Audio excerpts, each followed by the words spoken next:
Nous avons nos Bibles.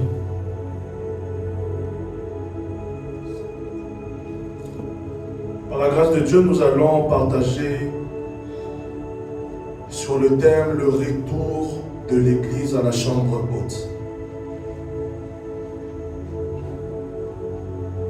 Je répète, le retour de l'Église à la chambre haute.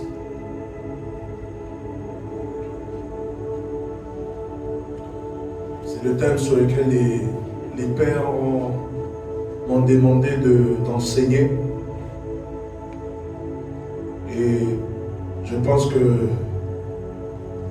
Dieu a prévu une parole pour quelqu'un. Ou même je dirais, Dieu a prévu de donner une directive à quelqu'un. Une direction. Amen. Le retour de l'Église à la chambre haute. Mon enseignement sera divisé en 3 parties. Il y a la partie où je parlerai des définitions par rapport à la thématique. Il y a le développement dont je toucherai la thématique de la chambre haute dans ses profondeurs. Et il y a la conclusion. Là où ensemble, je pense que dans notre esprit, le Saint-Esprit qui enseigne toutes choses pourra conclure pour chacun dans son esprit. Amen. Mais je vais commencer par certaines définitions pour mieux comprendre la thématique. Parce que moi-même, quand j'ai entendu le thème qui m'avait été donné, j'ai commencé par me poser des questions par rapport au pourquoi du thème ou au comment du thème.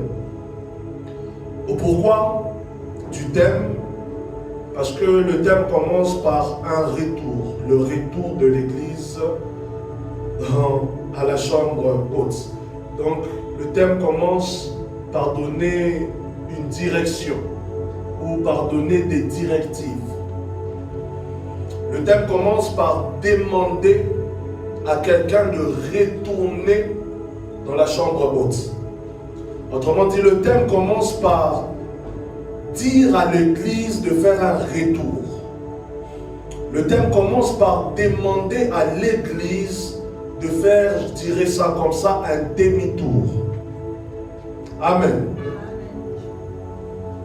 Nous allons avancer doucement, mais sûrement en espérant que nous puissions tous comprendre. Je demande, ces derniers temps, je demande tout le temps, si les gens ont leur Bible, parce que nous puissions avancer dans la lecture de la Bible tous ensemble. Amen. Je commencerai par les définitions. Je commencerai par la définition de retour. Après, je parlerai de l'Église avant de parler de la chambre haute. Et pour commencer par le retour, la définition que j'ai trouvée, c'est que le retour est le fait de répartir pour l'endroit d'où l'on est venu. Le retour signifie retourner à l'endroit où nous étions avant. Le retour signifie répartir pour l'endroit d'où l'on est venu. Donc ça veut dire que nous étions quelque part, nous avons quitté le lieu en question, et quand on dit de faire un retour, ça veut dire qu'on te demande de retourner à l'endroit même. Amen. Donc faire un retour signifie que tu étais à un endroit et tu as quitté ce lieu. Quand le thème demande ou quand on demande de faire un retour, cela signifie que tu étais bien à un endroit, tu as quitté ce lieu et on te demande de retourner à cet endroit. Les enfants d'Israël dans le désert qui pouvaient dire, en pensant à l'Égypte, dire à l'Éternel, il était mieux de nous laisser en Égypte au lieu de nous amener dans le désert pour mourir. Ça veut dire que dans leur pensée ou encore dans leur volonté, ils avaient envie de retourner en Égypte. La souffrance du désert les donnait envie de retourner en Égypte. Amen. Et dans la deuxième définition du retour, on dit c'est l'action de retourner. Ou autrement dit, faire demi-tour. Ou de retourner d'un point à un point A où nous étions avant. Amen. Donc cela sous-entend que nous étions déjà à l'endroit en question. Cela sous-entend que nous étions à cet endroit et que nous avons quitté l'endroit en question. Amen. Je vais définir l'Église. L'Église, en bref, c'est le peuple de Dieu. En très bref, c'est le peuple de Dieu.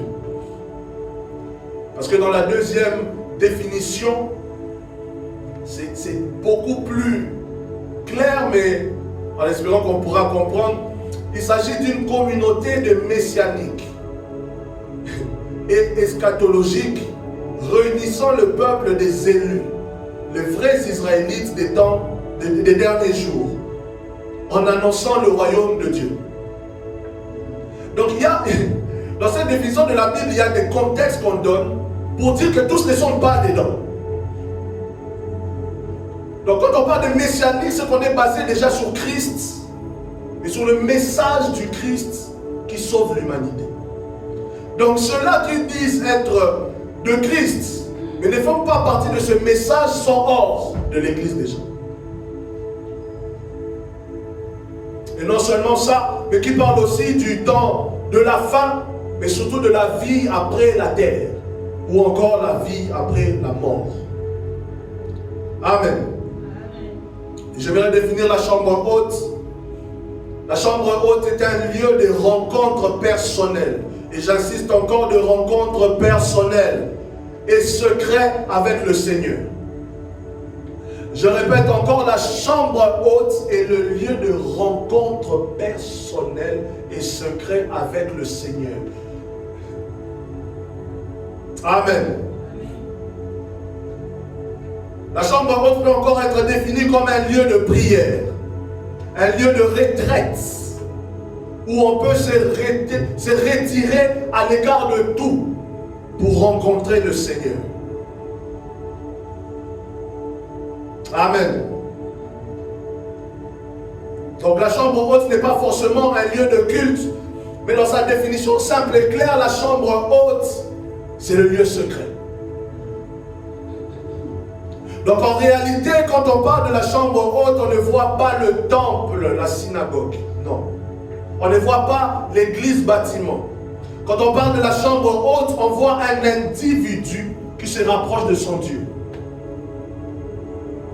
Quand on parle de la chambre haute, on voit quelqu'un seul, mis à part, qui parle à Dieu. On voit un lieu là où tout le monde n'a pas forcément accès, mais que tu as fait de ce lieu ton lieu de prière. On voit une pièce là où, quand tu te mets à l'écart de tes enfants, à l'écart de tout, c'est là que tu vas rencontrer ton Dieu. Quand on parle de la chambre haute, on ne parle pas du général, on ne parle pas de tous. On parle du personnel, quelque chose qui est dans l'intimité. Amen. J'aimerais parler dans mon développement de la chambre haute plus en profondeur pour que nous puissions mieux comprendre, car la chambre haute n'a pas commencé dans le Nouveau Testament mais dans l'Ancien. Dans les temps anciens, la chambre haute était appelée la chambre des prophètes. Je me répète, dans les temps anciens, la chambre haute était appelée la chambre des prophètes. Dans 2 Rois 4, 8 à 11, si nous pouvons prendre nos Bibles, nous allons lire.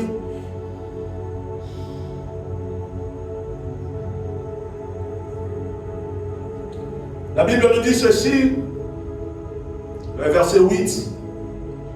Un jour, Élisée passait par Sunem.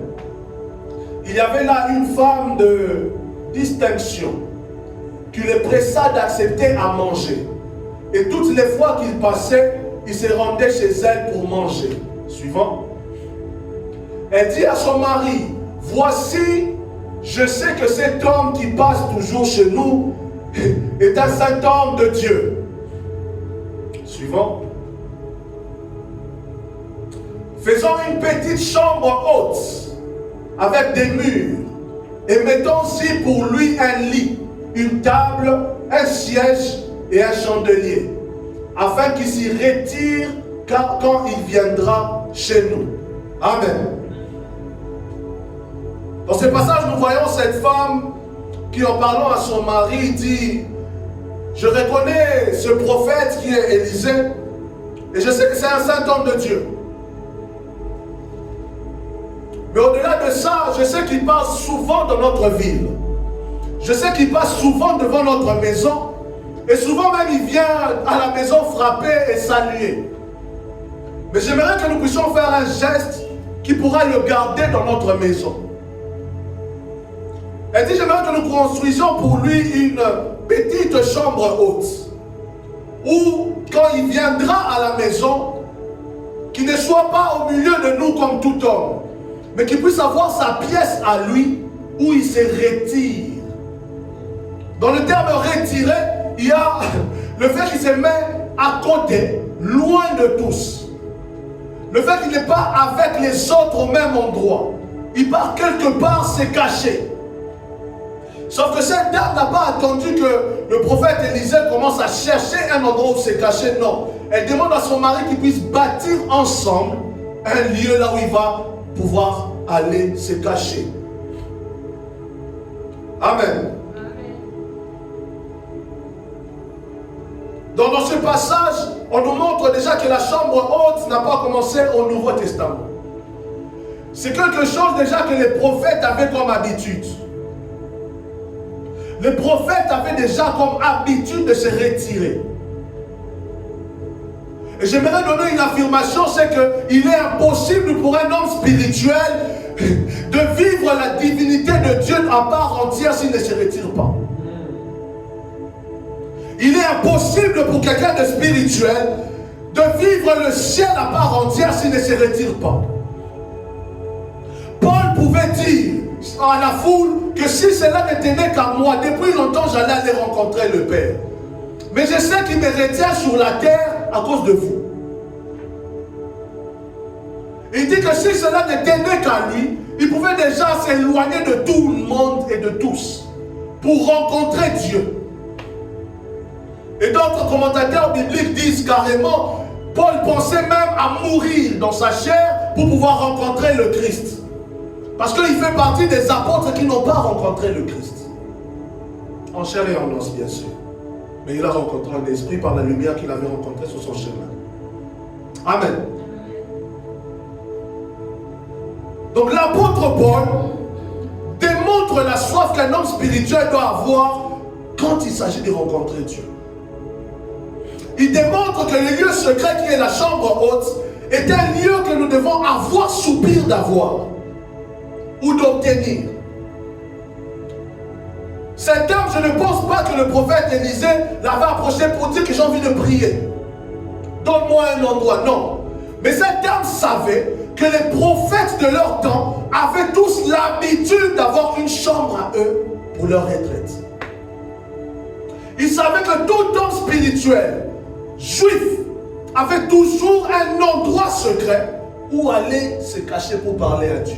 Et quand ils en sortaient, ça coulait seul. Voilà pourquoi elle regarde et dit à son mari, nous risquons de rater quelque chose si cet homme ne se couche pas dans une chambre haute chez nous à la maison. Si vous suivez plus bas, vous allez voir que le prophète y était entré et se coucha. Verset 11, il arriva à un lieu qu'il vint là et il entra dans la chambre haute et se coucha, et s'y coucha. Donc le prophète Élisée entra dans la chambre et se coucha. Il y a une partie de ces écritures que je n'ai pas trop bien compris. Est-ce qu'on peut m'afficher le verset 12? Le verset 12, s'il te plaît. J'ai besoin du verset 12.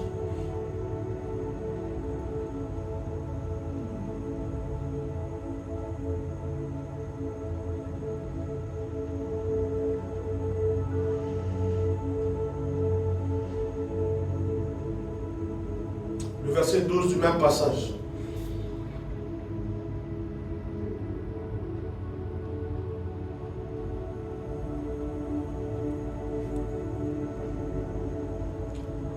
Ok.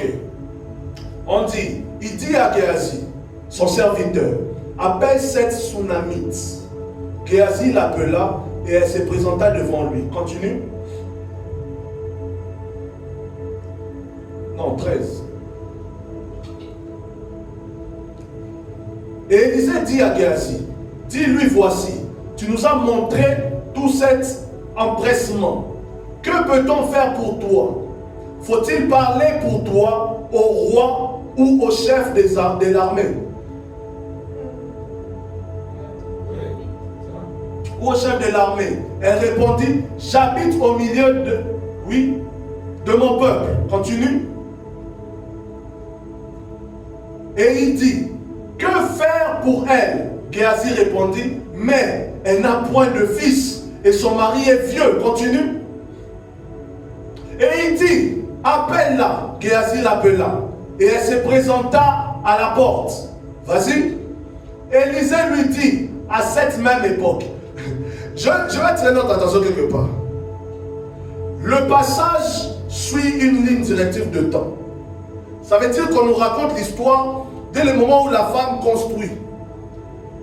Et puis le prophète vient, le prophète va se coucher. On ne dit pas que le prophète a commencé à prier. On ne dit pas que le prophète a commencé à parler à Dieu. On dit le prophète se coucha. Donc le prophète entre dans la chambre haute, dort. Il dort. Pourquoi j'insiste sur ça? Parce que ce n'est pas forcément la forme de parler simplement à Dieu, mais c'est la forme du lieu en question. Dès l'instant où cette femme construit ce lieu, en disant que ce lieu est la chambre haute, elle sait que la présence de Dieu doit y descendre. Et le fait de mettre le prophète dans ces lieux, c'est le fait directement de bâtir l'autel sur lequel Dieu doit descendre. Le lieu n'était pas un lieu de prière pour elle et son mari. Le lieu était la chambre haute du prophète Élisée. À n'importe quel moment où le prophète devait passer par la ville, il avait une chambre où aller dormir. Que tu le veuilles ou non, c'est le geste qui active. Ce n'est pas la prière du prophète qui active, c'est le geste de la femme qui active son miracle. C'est le fait d'avoir pris conscience du fait de bâtir la chambre haute. Cet homme, que je le veuille ou non, le fait seulement qu'il dort là, les anges vont descendre. Le prophète voit le geste, il dit, mais elle ne peut pas faire un truc gratuit comme ça, seulement comme ça. Il envoie son serviteur, va demander à cette femme qu'est-ce qu'elle veut. La dame même refuse de parler, jusqu'à ce que c'est son serviteur qui dit, mais maître, elle n'a pas d'enfant. Cette femme n'a pas d'enfant. Depuis qu'on est là, on n'a même pas entendu un enfant crier. L'activation du miracle se fait du fait qu'elle reconnaisse que la présence de cet homme active le ciel. Pas sa prière, sa présence. Son mari est vieux. Active directement la présence. C'est pourquoi souvent j'ai dit, il y a des moments où on est arrivé devant des personnes comme ça en pleine campagne. Tu n'as même pas crié le nom de Jésus, le démon s'est manifesté. Parce que, note ce que je vais dire. Tu sais, la puissance du nom de Jésus se caractérise par trois mouvements. Il y a le mouvement du nom prononcé.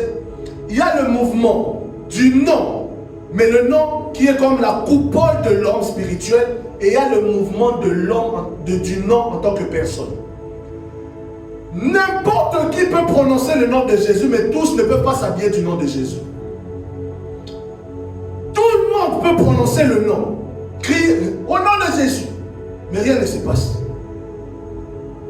Donc ce n'est pas le nom qui est menteur, c'est de quelle bouche le nom sort le problème. Ce n'est pas le nom de Jésus qui est menteur, ce n'est pas que ça manque de puissance, non. Il y a de ces personnes qui ont pris le temps de s'habiller du Christ. Donc il n'a pas besoin de crier le nom de Jésus, non. Sa présence dit au démon que Jésus est là. La présence d'Élisée en ces lieux dit que Jésus est là. Amen. Matthieu 6:6. Je me dis que la chambre haute est quelque chose que Jésus recommande. Jésus recommande à tous le lieu secret. Il dit, mais quand tu pries, entre dans ta chambre. Même Jésus qui est Dieu savait que le rôle de la chambre était toujours en activation. Ou encore, je dirais ça comment? Était encore d'actualité. Voilà, le bon terme. Le rôle de la chambre était encore d'actualité. Et non seulement était d'actualité, mais Jésus vient et il insiste. Il dit que quand tu pries, entre dans ta chambre. Jésus était dans la conception où les prophètes avaient des lieux secrets. Les prophètes avaient leur chambre haute où ils priaient.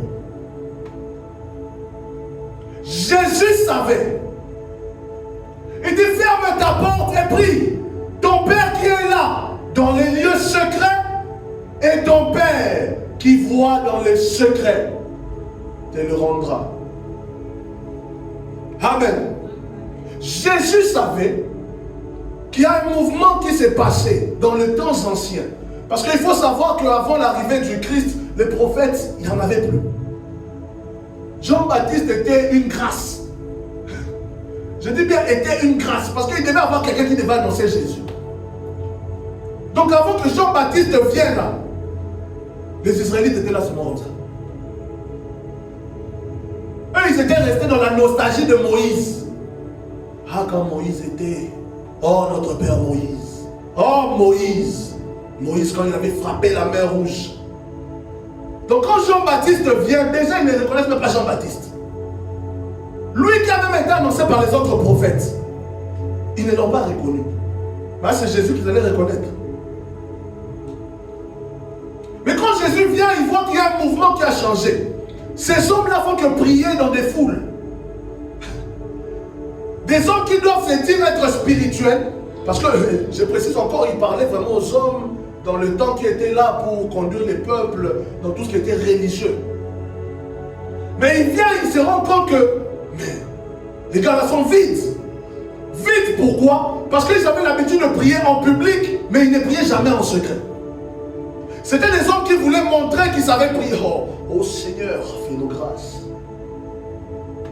Quand ils sont en public, c'est oh, les bachans des pères. Mais quand ils sont dans leur chambre, ils ronflent. Ils ronflent.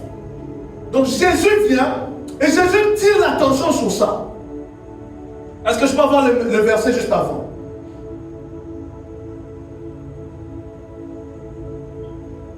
Est-ce que je peux avoir le verset juste avant?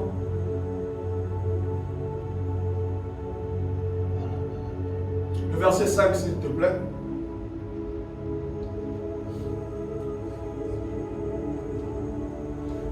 Il dit, lorsque vous priez, ne soyez pas comme les hypocrites qui aiment à prier debout dans les synagogues, je peux dire dans les églises, qui aiment à prier dans les synagogues et au coin des rues pour être vus des hommes. Je vous le dis en vérité, ils reçoivent leur récompense.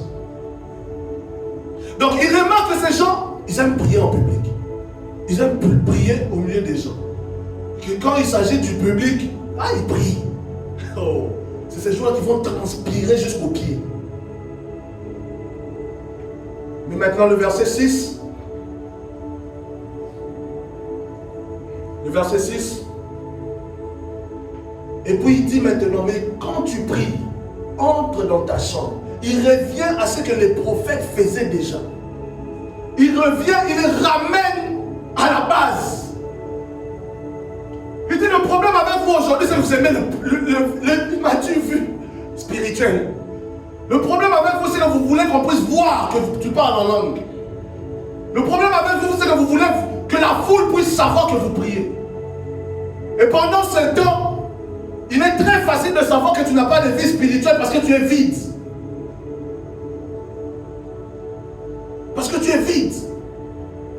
Parce que ce n'est pas la prière en public qui te remplit. Ce qui remplit l'homme spirituel, c'est le lieu secret. En public, on dégage que ce qu'on a reçu dans le secret. En public, on dégage que ce qu'on a reçu dans le secret. Voilà pourquoi il dit qu'ils ont leur récompense. Parce qu'ils sont vides. Leur récompense est vide. Et il dit prie. Pourquoi?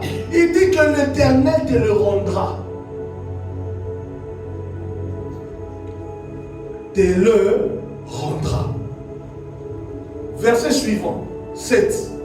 Comme ça, nous allons mieux comprendre pourquoi. En priant, ne multipliez pas de vaines paroles, comme les païens, qui s'imaginent qu'à force de paroles, ils seront exaucés. Oui. Oui, suivant.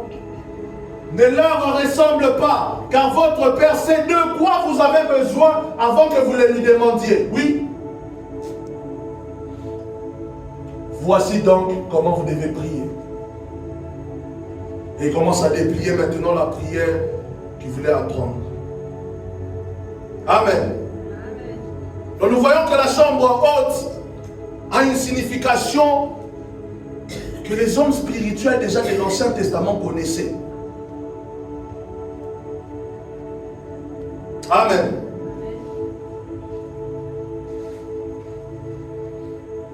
Une autre affirmation, c'est que la chambre haute ou chambre des prophètes ne fait pas référence à un seul lieu, mais plusieurs lieux. Voilà pourquoi Jésus lui-même ne priait pas à un seul endroit, mais il priait à plusieurs endroits. Amen. Mais encore faudrait-il que cet endroit-là soit propice à le faire. Matthieu 14, 23. Et après avoir renvoyé les foules, il monta sur la montagne pour prier à l'écart. Et le soir venu, il était là seul. Amen. J'aime beaucoup les ailes du temps moderne. J'aime beaucoup les ailes du temps moderne. Non, tu n'as pas besoin d'aller à la montagne. Mais Jésus est parti où? C'est vrai que je n'ai pas forcément besoin d'aller à la montagne, mais la montagne fait partie des lieux propices où je peux prier. Je peux même crier, Dakar ne va pas m'entendre. Dakar ne va pas m'entendre. La bourse est un endroit où tu peux prier. Où tu peux prier. Et Jésus lui-même avait ses lieux de préférence pour pouvoir prier. Est-ce qu'il ne pouvait pas prier dans sa chambre là où il habitait? Ou bien dans chaque maison là où il arrivait, il ne pouvait pas prier? Si, il pouvait prier. Mais même là, il savait qu'une distraction viendra seulement. Et quand il lui renvoyait la foule, il se retire automatiquement à la montagne.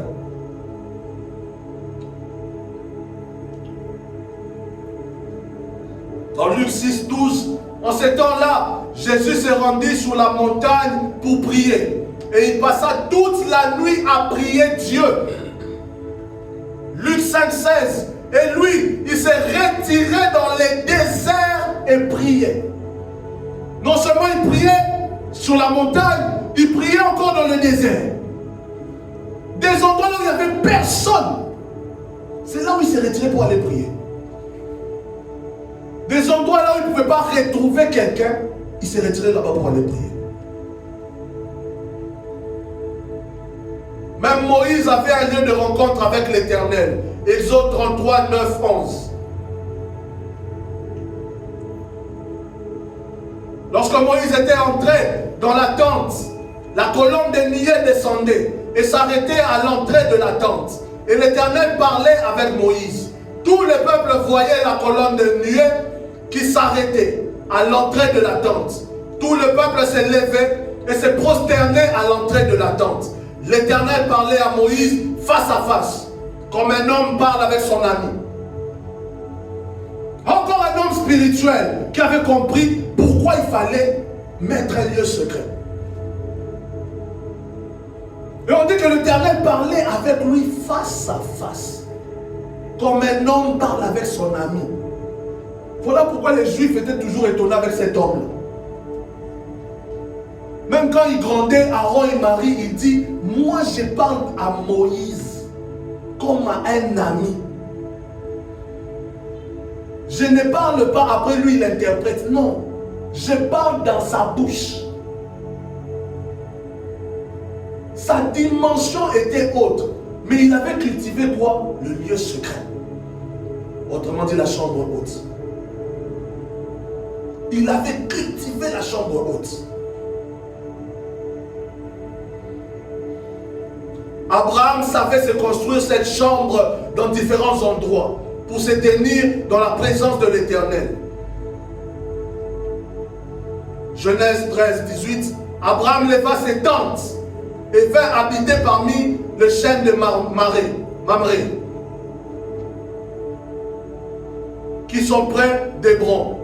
Et il bâtit là un autel à l'Éternel.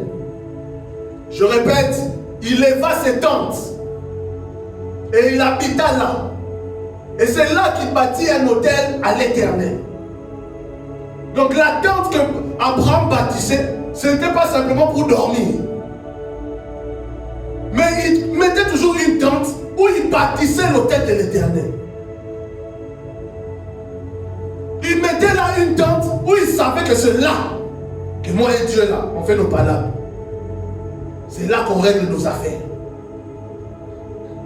C'est là que moi et Dieu on règle nos histoires.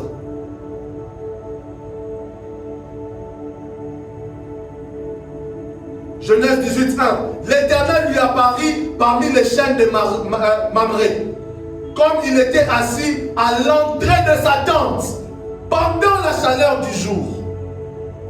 Genèse 18, 1er. L'Éternel va rencontrer qui? Abraham. À l'entrée de quoi? De la tente. Amen. Et on dit aussi, la chambre de Nathanaël se trouvait sous un figuier. Dans Jean 3. La chambre de Pierre était sur le toit, en terrasse d'une maison. Acte 19. Si tu peux m'afficher acte 19, s'il te plaît.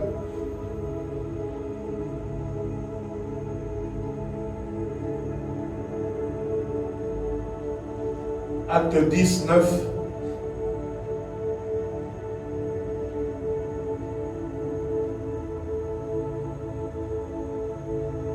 Le lendemain, comme il était en route et qu'il approchait de la ville, Pierre monta sur le toit vers la 6e heure pour prier. Ok, avance.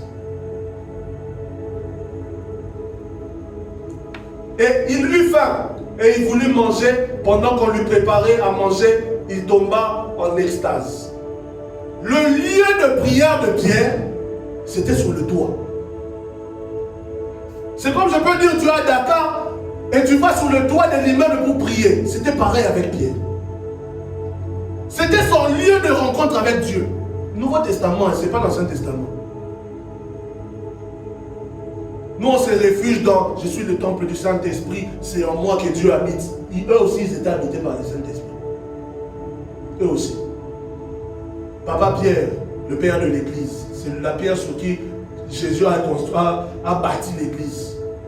Il partait sur le toit de la maison, prier. Et c'est pendant qu'il demande à manger qu'il tombe en extase. Dieu le rencontre. Amen. Marc 1er, 35-39. Vers le matin, pendant qu'il faisait encore très sombre, il se leva et sortit pour aller dans un lieu désert où il pria. Simon et ceux qui étaient avec lui se mirent à sa recherche. Et quand ils l'eurent trouvé, ils lui dirent: tous te cherchent. Il leur répondit: allons ailleurs, dans les bourgades voisines, afin que j'y prêche aussi. Car c'est pour cela que je suis sorti. Et il alla prêcher dans les synagogues, par toute la Galilée, et il chassa les démons. Là, nous sommes dans Marc 1er, 35-39.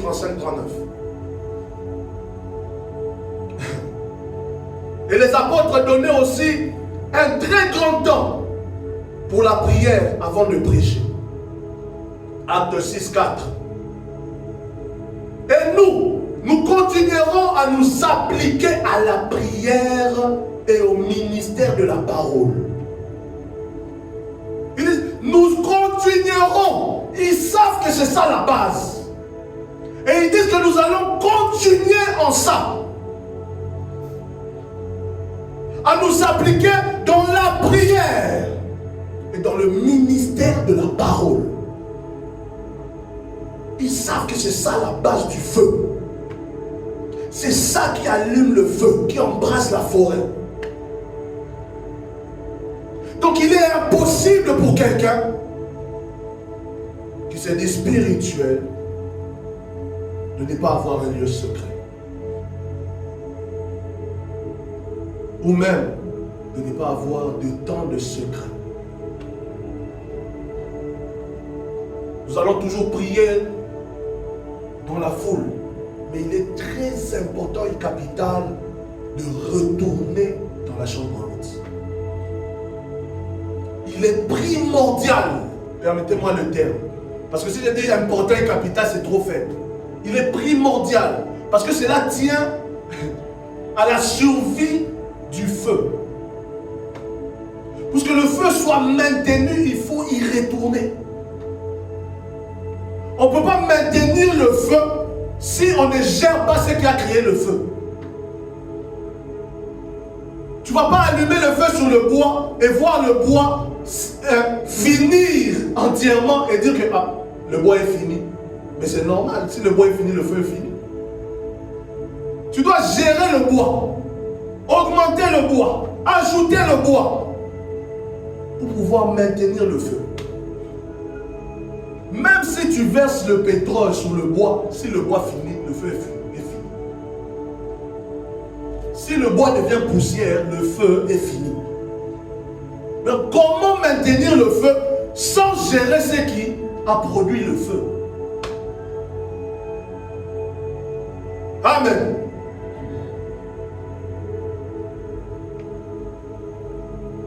Et il faut comprendre que la chambre haute aussi tient comme symbole la demeure de Dieu. Voilà pourquoi les prophètes savaient que la chambre haute n'était pas considérée comme un bâtiment, mais comme l'autel. Voilà pourquoi Abraham pouvait mettre la tente et bâtir l'autel à l'intérieur. Parce que ce n'est pas la tente qui est importante, c'est l'autel qui est important. L'important, c'est l'autel. Ce qui est important, c'est ce que tu bâtis dans la chambre haute.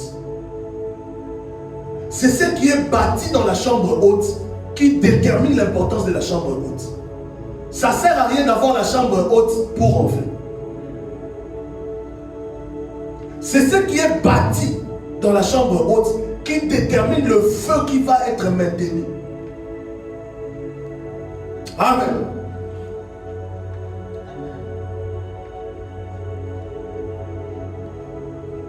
Donc je termine par la conclusion que moi-même j'ai eu à écrire. Il est important de maintenir le feu allumé. Et je vais donner un cas pratique tout de suite, pour qu'on termine rapidement. Est-ce que tu peux t'élever? Nous allons prier.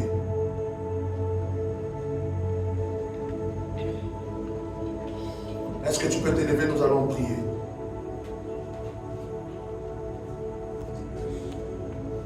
Je ne parle pas le feu de la prière en public, non. Ça, n'importe qui peut monter sur la chaîne, te donner un sujet, tu vas prier. Que le feu de la prière personnelle s'allume. Est-ce que tu peux parler à Dieu? Que le feu de la prière personnelle, que je quitte l'état de ceux que Jésus a identifiés comme étant des hypocrites, qui font semblant comme s'ils avaient une vie de prière alors qu'ils n'ont pas de vie de prière. Mais que le feu de la prière personnelle soit embrasé en moi. Embrasse ma vie. Est-ce que tu peux parler à Dieu? Que le feu de la prière personnelle embrasse mon être. Que le feu de la prière personnelle bouillonne en moi, s'allume en moi. Est-ce que tu peux parler à Dieu? Que Que nous puissions bâtir dans nos vies nos chambres hautes.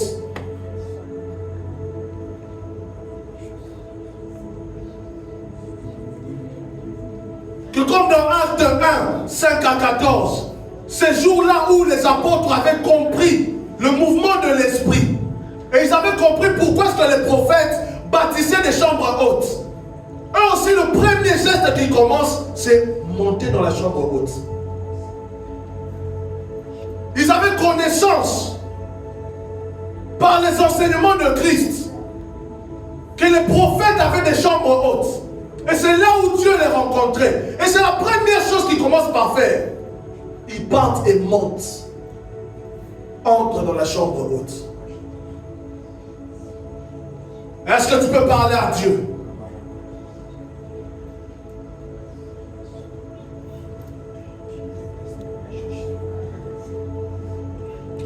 Hebrandes kabrandeoske. Hisebrandes kainde. Père, embrasse-nous de ton feu. Que le feu de la prière nous embrasse. Et que Père de gloire, tu nous donnes de bâtir les chambres hautes. Nos chambres hautes. Que tu me donnes en tant qu'homme spirituel, Père, de bâtir ma chambre haute là où je te rencontrerai. Que tu me donnes d'être assoiffé par la prière. Et de comprendre, Père, ce que cela demande comme sacrifice. Est-ce que tu peux parler à Dieu? Et pendant 5 minutes, j'aimerais que nous parlions en langue. L'apôtre Paul pouvait dire que le parler en langue nous édifie nous-mêmes. Mais comme j'ai l'habitude de dire, le parler en langue est comme le booster de certaines choses en nous-mêmes. L'homme spirituel qui ne parle pas en langue doit aspirer à ces choses. Mais j'aimerais que tu bouillonnes à l'intérieur de toi-même. Pendant quelques minutes, est-ce que tu peux parler en langue? Jusqu'à ce qu'au plus profond de toi, tu sens que quelque chose bouge. Jusqu'à ce qu'au plus profond de toi, tu sens que quelque chose bouge.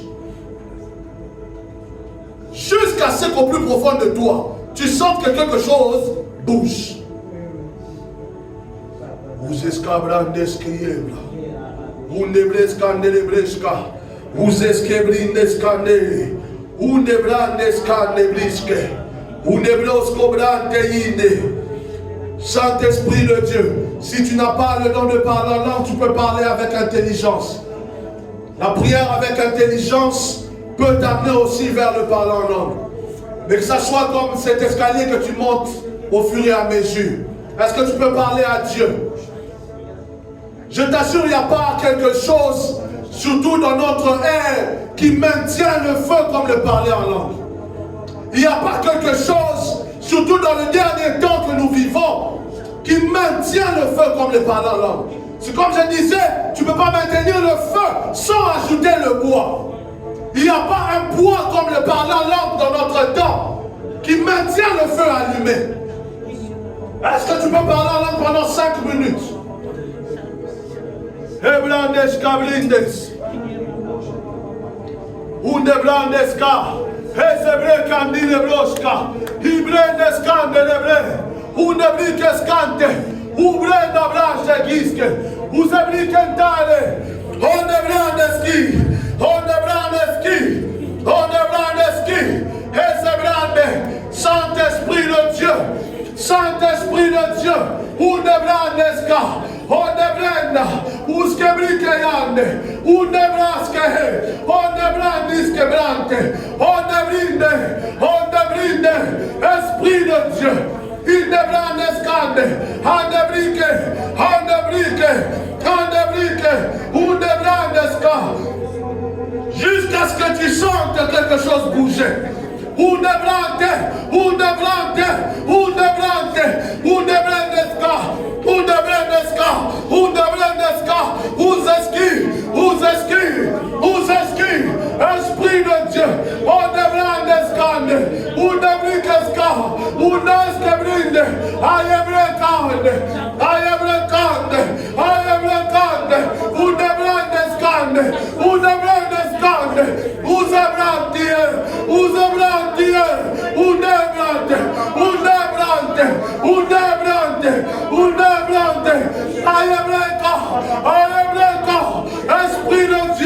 Esprit de Dieu, embrase-nous, Père, embrase-nous, Père, embrase-nous, Père,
embrase-nous, embrase-nous, éveille nos esprits à la chambre haute, éveille nos esprits à la chambre haute,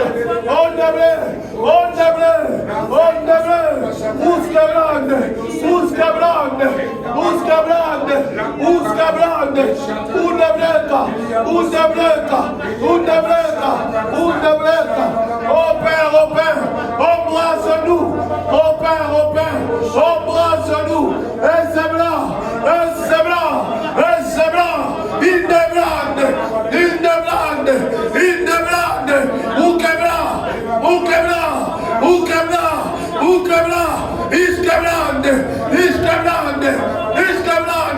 oh Père, embrase-nous, oh Père, embrase-nous, parle à Dieu.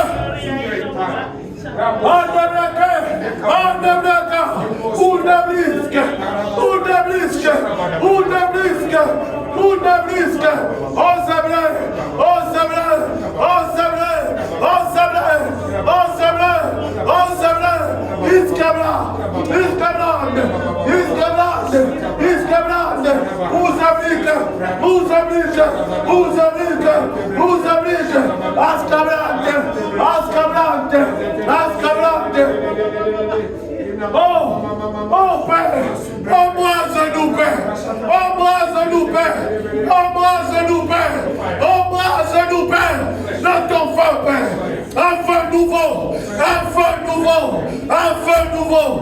Oh Père,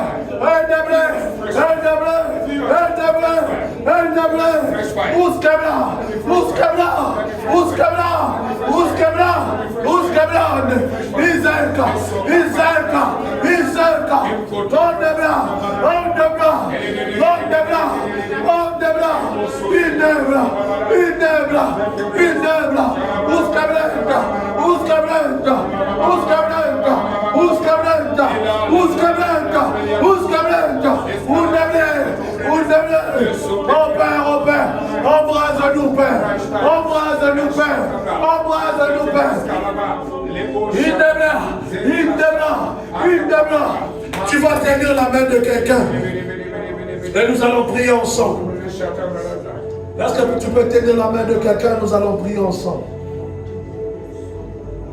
Tu vas dire à Dieu, comme ces jours-là nous nous présentons devant toi.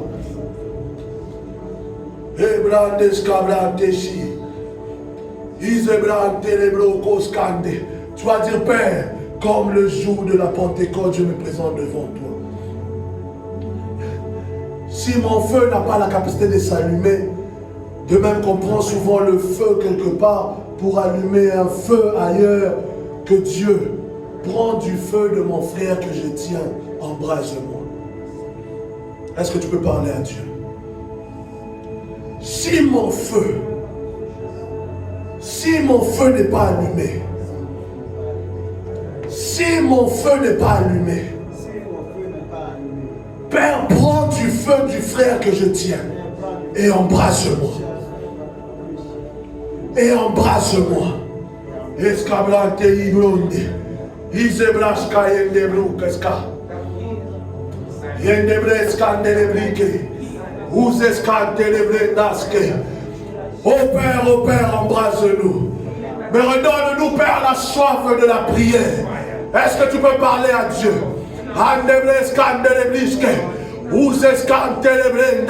Si mon feu était mort, Père, prends du feu de mon voisin et embrasse-moi. Mais que Père, que ton esprit qui l'a impacté m'impacte. Endebroka, Imbrecaske, Undebriske Zande, Oskebrekande, Indebreka, Undebriske Bra, Endebriske Ndale, Ubrekaya. Oh Père, embrasse-nous. Oh Père, embrasse-nous. Oh Père, embrasse-nous. Endebrande, Ubreka, Ubreka, Ubreka, Ubreka, Ubreka, Ubreka, Endebra. Endebra, Uzeskande, Iseka, Ozeski, Indebrenda, Ondebliske brande, Ezekante, Uzeka, Ondebri, embrasse-nous, Père, oh Brande, que ton huile nouveau se déverse sur nos feux, et que nos feux s'embrasent, et que le feu s'allume,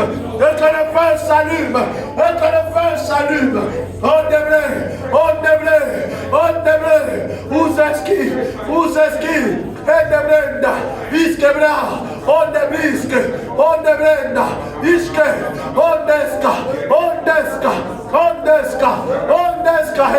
Undebreka,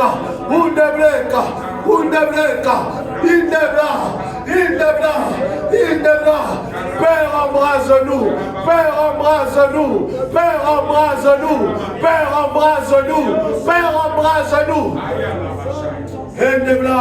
Endebra, Uzeska, Ezebrinde, Uskebrande, oh Père, un feu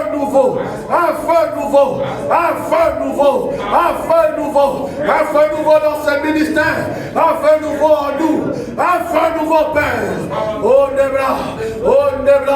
Ondebra, Iseka, Ondebliske, Ozebliske, Indebreka, Ozeska, Undebri,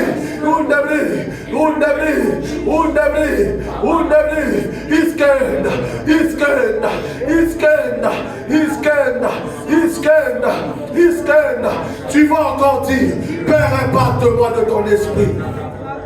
Oh Père, impacte-nous de ton esprit. Impacte-nous par ton esprit.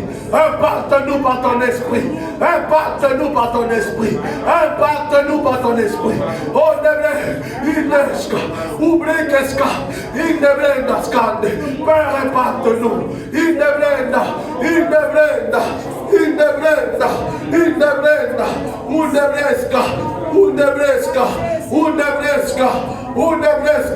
Père, impacte-nous par ton esprit. Impacte-nous de ton esprit. Endebrinde, Uskebra, Endebriske. Oh Père, impacte-nous par ton esprit. Endebreska. Undebri.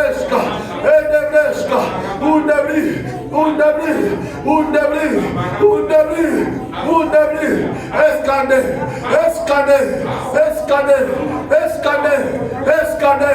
Ondebrande.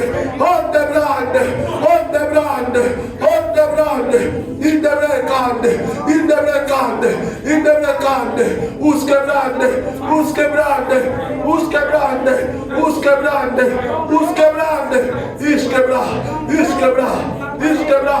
Iskebra. Oh Père, impacte-nous, Père. De feu nouveau. Impacte-nous, Père, par ton esprit. Au nom puissant de Jésus. Je vais inviter le père de la maison. Ebrandeska. Ebrandeska. Ça coûte. Tu sais, c'est pas facile pour National Télé. Attendez, voilà, ça coûte. Il a tel mains comme ça. Quelle puissance, quel nom. Parce que c'est pas il a levé les mains, mais il était dans la chambre de haute. La dame est paralysée. On a enlevé. Il ne travaille plus là-bas. Parce que c'est pas elle qui a fait le décret, c'est l'État. Mais parce que c'est le parole sorti dans sa bouche. Il dit, arrête ce mandat, c'est le parole, il arrête. Poum! Coupé. Le trait est devenu noir.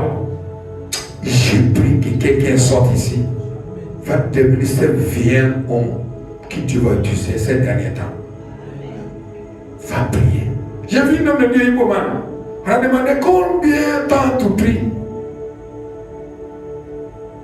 Il dit, je peux. Est-ce que tu peux prier jusqu'à 10 heures de temps? Il dit, je veux prier jusqu'à 20 heures de temps non-stop. Et je nomme 20 heures de temps, 20 hours non-stop. Ce monsieur, s'il donne le privé, le micro passe devant toi. Dans cet endroit qu'il passe là, bon, viens voir le jour de son mariage. Viens voir les camions amener les choses. Tu peux changer ta monde. C'est pas seulement tu aller à l'école, faire ça, faire les bacs, attendre le travail de 200 000. Voilà un job que Dieu offre ici. Prie, ouais, voilà, oui, notre prie. Tu vas devenir feu dévoreur, accapareur. Je décris, Église, retournant à la chambre haute. Ce ministère retournant à la chambre haute. Qui est l'Église? C'est nous. Seigneur, merci pour cet enseignement. Comme Dieu te va continuer cet enseignement, chrétiens, les vrais chrétiens, qui pour décrire une chose s'accomplit. S'accomplit en même temps. Comment une femme va dire un sapin soit sec, et le sapin ne tombait pas sec. C'est une dame qui l'a attaqué au bureau. La dame aussi est morte. Le sapin est mort, la dame est morte. Il est dans son bureau tranquille parce qu'il y a une promotion. Comment un sapin va apparaître dans ton champ? Il est très où? Il n'est pas peur de sapin soit sec au nom de Jésus. Quelle puissance! Reçois ces grâces au nom de Jésus. Reçois ces grâces. L'église, ce n'est pas avant, il est le même hier, aujourd'hui et éternellement. On peut changer de tout le monde. Les grâces est là, qui peut payer le prix? C'est ça le problème. Qui peut nous donner à chaque fois jusqu'à il attend Dieu, jusqu'à Dieu le rencontre, ils ne sont pas. Merci Saint-Esprit. Seigneur, que ton parole soit bénie et que ton nom soit béni aussi. Bénis aussi ton peuple. Regarde ici. Les gens ne viennent pas parce qu'il n'y a pas de prophète qu'on a invité. Regarde ici, parce qu'on a fait 21 jours de jeûne et prière. Depuis lors, les gens ne viennent pas. Qui va nous enflammer dans cette église? Ils vont tous enflammer pour la gloire de Jésus. Merci Saint-Esprit. Au nom de Jésus. Amen.